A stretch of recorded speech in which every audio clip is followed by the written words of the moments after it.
Is Reverend Father Augustine Mpagi. The other one is not easy to pronounce. He was studying at Katigondo. He's going to tell us more about it. Who was the rector by then? How did you find the studies? You are doing theology and Katigondo philosophy. That was a philosophy. 3 years. 3 years. And we used to have Bishop Kalanda. By then he was just a rector. You know, these rectors, most of them become bishops. Yes. So for Kalanda, and later on, as we crossed over to Gaba, then we had Bishop Egidio and Paulo. The first bishop of Kasese Diocese. Yes. And Father Monsignor Paulo, there was a certain Paulo. Monsignor Paul Mukasa. Yes. I heard of him. And then the rest up till now. So from Katigondo, you came to Gaba. So you came to Gaba to do theology? I think that is it. Which Gaba year was is that? theological. That was 19... the other one was 1970, 71. This is 1974. We were deacons. That is, yes. You had already, where did you do your first work? I did it at Nkozi and Nakasongola. Which year was that? It was divided into 2 sections. The first, second section at Nkozi, and then 1974. 1974 was a year of our pastoral experience, and then deacons. Then part of it was done at Nkozi, and the second part was done at Nakasongola. They want you to get used to the people, different people and different responsibilities until you are ordained a priest. Okay, Father, as you were doing philosophy in the Katigondo, did you ever experience a tonsure, Yes, something like that? Last one. We were the you last. were the last. These days for tonsure to be done on your head. How did they cut it? It doesn't. There's no difference. It's like they do the trimming. Yeah, all the hair is trimmed on this time, they do halfway. First of all, our hair must be kept a bit low. Down. And they just cut small, round, around what they call it a tonsure or tonsura. In Uganda they call it tonsura. What did it signify? That you are determined. That you are determined to become a sacrifice. This symbolizes that you are determined to become a priest, and that you don't mind to be deformed. Okay. It's like you take your pig and put a ring into its nose to stop it from destroying food from around. With the nose? Yes. And now this one also is part of these very serious steps a boy takes, as symbolizes that he's determined to continue his course to priesthood. Okay. Thank you so much, Father. So to Gaba National Seminary, we see Father doing theology, and that's why he became a deacon in 1974. Yes, I remember at Gaba, within those 3-4 years, one of the professors discovered that I did not like Bible. You know, Bible is like mathematics. You have a lot of them, and I'm one of those who love the Bible. But how did I come to love it? One of the professors discovered, you know, professors are psychologists and theologians and so on and so forth. He found out that during the course of his teaching, I never paid serious attention to whatever he was doing. Then, one time after the preaching, he gave me a Jerome biblical commentary, which is a very big volume now, and it might cost you about $1 million to buy just one book. So now one of them, to surprise me, after teaching, and so that I was discouraging his lectures, he gave it to me, said, "I've given you this book." I said, "What?" How can you give me? He said, I have been following you. You don't like my subject. I was a bit ashamed and shocked. He gave you Yes, apologies. he said, now cross my name and put your name there. Wow. Then I did it. And he gave me the book. Even up till now, I have it in my I life. wish I could see it. From that time You loved. until now, I loved the Bible. Oh, wonderful. That is good. And I know quotations and what have you. Hmm? And all my life. So you read it. I read it and I didn't know It's how such a big one. he impressed me so much Hmm? that I love the Bible now. Eh? Yes, and that is Father Trabucci was an Italian lecturer. So the Holy Spirit guided him. I think so. When did you become a priest? As in 1974, you were deacon. Deacon, fortunately, I was not a very good student. Good. But How? yes, that You are is, not clever? I was not very clever. Oh.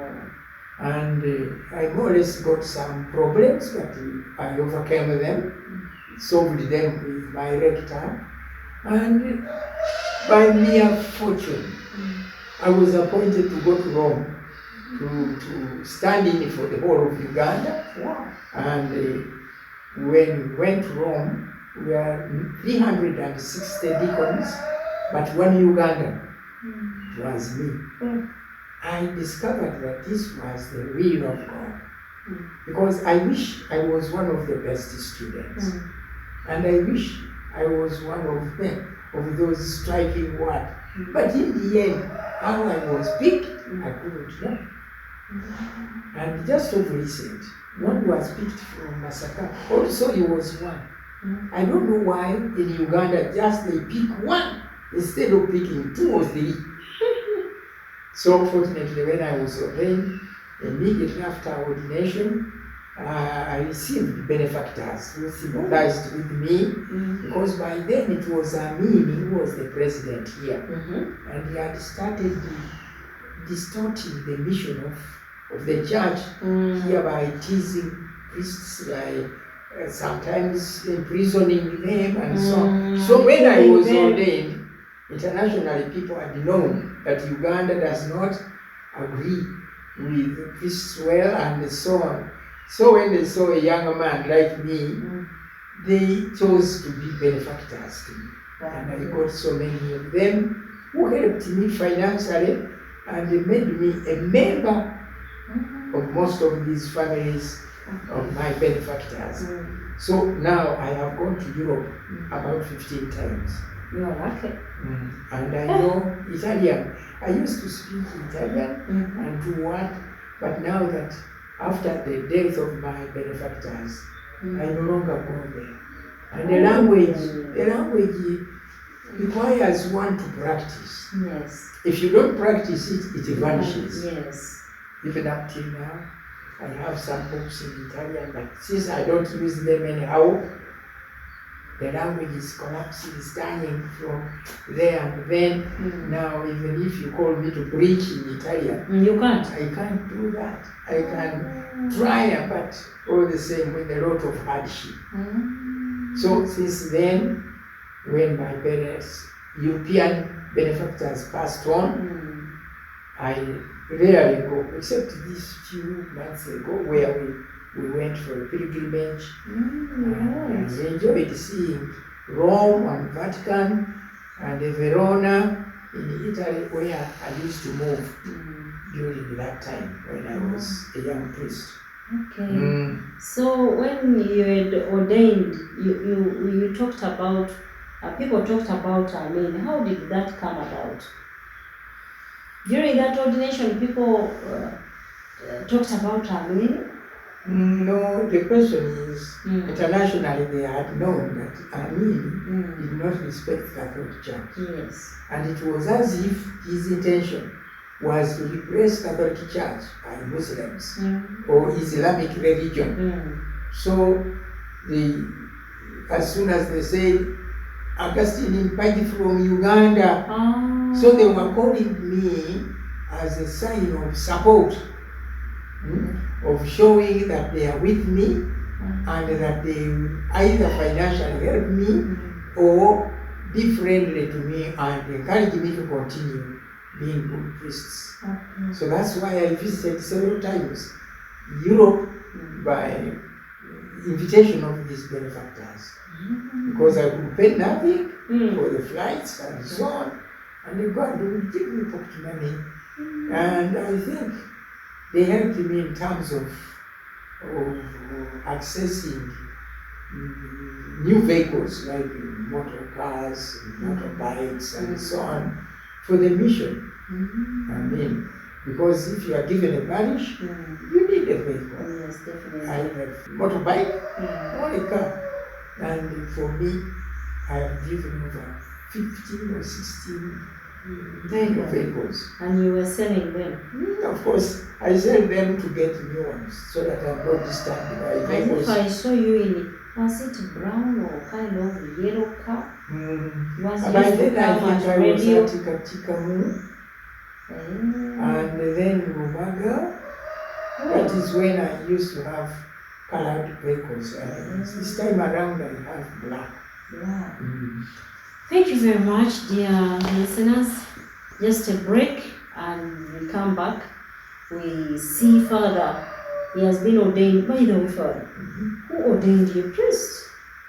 I had forgotten Who this. ordained you? This was Pope Paul VI. What? The one who formerly came here, the first Pope to leave Vatican, to come out of To Africa. Africa. And Uganda in particular. Uganda in particular. Pope Paul VI, VI. sent now with a motto which was called Cum Ipse Monte, with him on the mountain, visited Uganda on the 30th of July, 1969, ordained him a priest. And That is when good. he came this time around, I think that is when he suggested to the priests and the religious to have a missionary spirit. And his statement that requested us priests in Africa was, please be missionary to fellow Africans. Because a missionary is somebody who leaves his home, his relatives, and they come and die for the people of God. Sincere.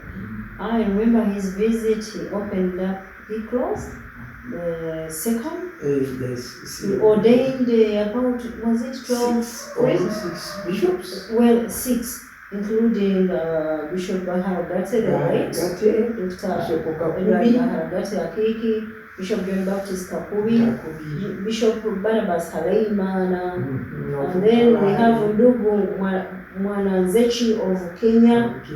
There are quite a number of priests. Yes, exactly. Oh. He did a commendable job. He really He was did. very generous, though very quiet and a bit reserved. So he ordained you. How did you feel when a pope was ordaining you a priest? And for me, it was like a miracle. And that is why I told you recently that soon after my ordination, even my elder brother who had just accompanied me to that ordination, that is Father Dominic Mwele Of Nansana. of Nansana, He's your brother. is my elder brother. He too proposed to become a priest. Wow. And So he is now a priest. he got a call from your ordination. Yes. That is And interesting. followed the invitation. The church invited him, but I think it was God who chose him right from the beginning. It was only delayed, naturally, by circumstances. And what was he by profession before he became a priest?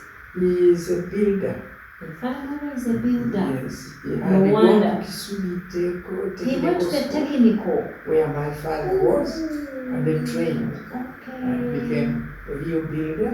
Even up till now, if you go to NASA, The structures that are you there. can really know that even priests need to be specialized in other courses. Okay, just a break, dear viewers, and then we shall be back.